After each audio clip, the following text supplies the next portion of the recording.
ইতালিতে এর আগে অধিকাংশ বিখ্যাত কয়েকটা সিটি ছিল, যেমন লাতিনা, নাপোলি তার মধ্যে অন্যতম, এবং রোম বিশেষ করে।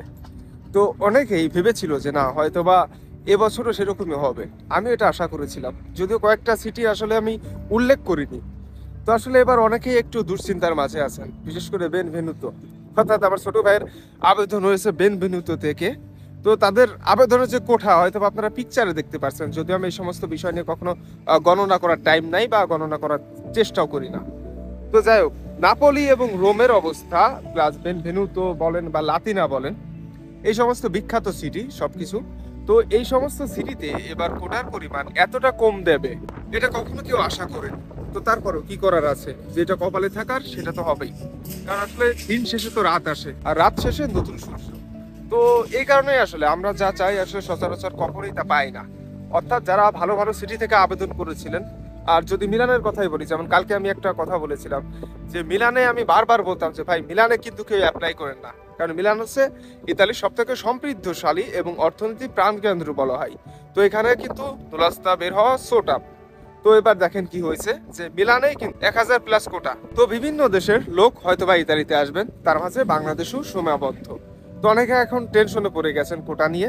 তো যদিও কোটা কোনো ব্যাপার না, কিন্তু কিছুটা ক্ষেত্রে ব্যাপার হয়ে দাঁড়ায়। যেমন আপনার যদি কোটা থাকতো যে না 1000 লোক আসবে একটা সিটিতে, তো সেইখানে দেখা যাচ্ছে যে 2000 আবেদন করলে পারেও বা 2000 4000 আবেদন জমা করলে পারেও সেখানে কিন্তু একটা সমাধান আপনারা পাইতেন যে না হয়তোবা আমার আসার চান্স আছে।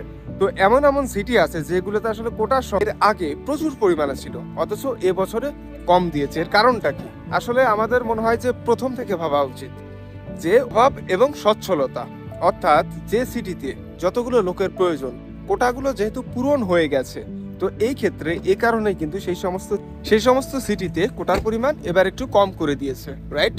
অর্থাৎ যতগুলো লোক প্রয়োজন ছিল, আর আপনারা যেহেতু জানেন যে আসলে অনেক অভিবাসন প্রত্যাশী কিন্তু ইতালিতে আছে, তো তাদের সহকারে যারা নুলাস্তার আবেদন করেছেন সবকিছু মিলিয়ে কিন্তু ইতালি সমস্ত সিটিতে কতজন লোক প্রয়োজন বা কতটা অর্থনৈতিক অসচ্ছলতা আছে বা কর্মক্ষেত্র কতটা প্রয়োজন বা কতটা খালি আছে বা অর্থনৈতিক উন্নত করতে হইলে পারে কতটা ক্ষেত্রে আপনার লোকের প্রয়োজন আছে, তো এই সমস্ত কিছু বিবেচনা করার পরেই কিন্তু কোঠা নির্ধারণ হয়।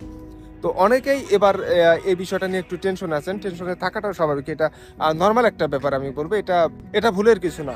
অর্থাৎ আপনার যদি লোক এই সিটিতে যদি 10,000 থাকে, অথচ স্থান আছে কতটা, অথবা 12,000, তো অবশ্যই সরকার চাইবে যে না 12,000 লোকের জন্য, যেহেতু এখন পর্যন্ত 2,000 লোকের ঘাটতি আছে, তো সেই ক্ষেত্রে ঘাটতি পূরণ করার জন্য আমাকে নুলাস্তা হোক বা অভিবাসন প্রত্যাশী হোক তাদেরকে দিয়ে পূরণ করানো লাগবে, যেন এই এলাকায় অর্থনৈতিক দিক দিয়ে এগিয়ে যায়।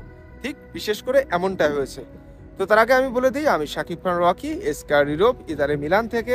এই মুহূর্তে ইউটিউব এবং ফেসবুক পেজ থেকে যারা দেখছেন প্রত্যেককে স্বাগতম। যদি ইউটিউবে নতুন হয়ে থাকেন অবশ্যই সাবস্ক্রাইব করে দিবেন, এবং ফেসবুক পেজ থেকে যদি ভালো লাগে অবশ্যই ফলো করে দিবেন এবং ভিডিওটি শেয়ার করে দিবেন। তো যেটা বলছিলাম যে আসলে এই সমস্ত কোটা নিয়ে অনেক সময় চিন্তার কারণ হয়ে দাঁড়ায়, তো সত্যি তাই। তারপরেও আমি বলবো যে স্বপ্ন সবাই দেখে, হয়তো বা কারোর পূরণ হবে, কারোর পূরণ হবে না। তো তারপরেও দেখা যাক না কপালে কি আছে। তো বিশেষ করে যারা নাপোলি থেকে আবেদন করেছিলেন, নাপোলিতে এবারও আবেদনের সংখ্যা কিন্তু সব থেকে বেশি। এর কারণ হচ্ছে একটাই, আমাদের মতো ইউটিউবার বা ফেসবুক ব্লগার ইউটিউবে বা ফেসবুকে যারা নাপোলির কথা শুনেই এতদিন ধরে অ্যাপ্লাই করার জন্য চেষ্টা করেছিলেন, তো তাদের অনেকের অ্যাপ্লাই হয়তো বা আবেদন সফল হবে। অনেকে মিলান থেকে অ্যাপ্লাই করেছেন। এর আগের দিন আমি যদিও ভিডিওটি শুধুমাত্র ইউটিউবে আপলোড করেছিলাম, কারণ আমার টাইম এতই শর্ট ছিল যে সত্যি বলতে আমি ফেসবুকে আপলোড করার সময় পাইনি। তো যাই হোক, মিলানে যারা অ্যাপ্লাই করেছেন তাদেরকে আমি স্বাগতম জানাই, কারণ মিলানে কিন্তু এবার প্রচুর পরিমাণে কোঠা, বিশেষ করে মিলানের লোদি প্লাস পাবিয়া। আমি তো অবাক হয়ে গেছি যে এই সমস্ত সিটিতে এতগুলো কোঠা দেবে, কারণ এর আগে আমি পাবিয়াতে যখন ছিলাম, পাবিয়াতে কিন্তু প্রচুর পরিমাণে কোঠা ছিল না, তারপরও লোক এসেছিল কিছুটা, সামান্য, অতি সামান্য পরিমাণ। তো এবার যেহেতু কোঠা বেশি, তো মিলানে যারা অ্যাপ্লাই করেছেন আমি স্বাগতম জানাই। এবং বিভিন্ন সিটি যেমন রোম কিন্তু ইতালির রাজধানী, রোমে কিন্তু কোটার পরিমাণ কম নেই, অবশ্যই ভালো একটা কোটা দেওয়া আছে। তো দয়া করে এখন পর্যন্ত যারা পিকচার আমি ফেসবুকে আপলোড করে রেখেছি আপনারা চাইলে এবারে জুম করে দেখতে পারেন।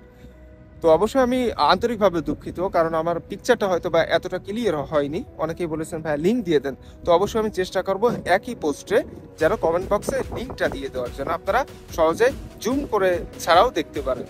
তো যাই হোক, যারা ভিসার জন্য আবেদন করেছেন কান্দুলাস্তার জন্য, প্রত্যেকের জন্য শুভকামনা রইল। আমি চাই প্রত্যেকে যেন আপনারা ইতালিতে আসতে পারবেন।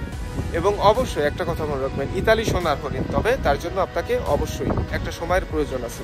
তো ধন্যবাদ, ভালো থাকবেন, দেখা হবে নতুন কোনো ভিডিওতে।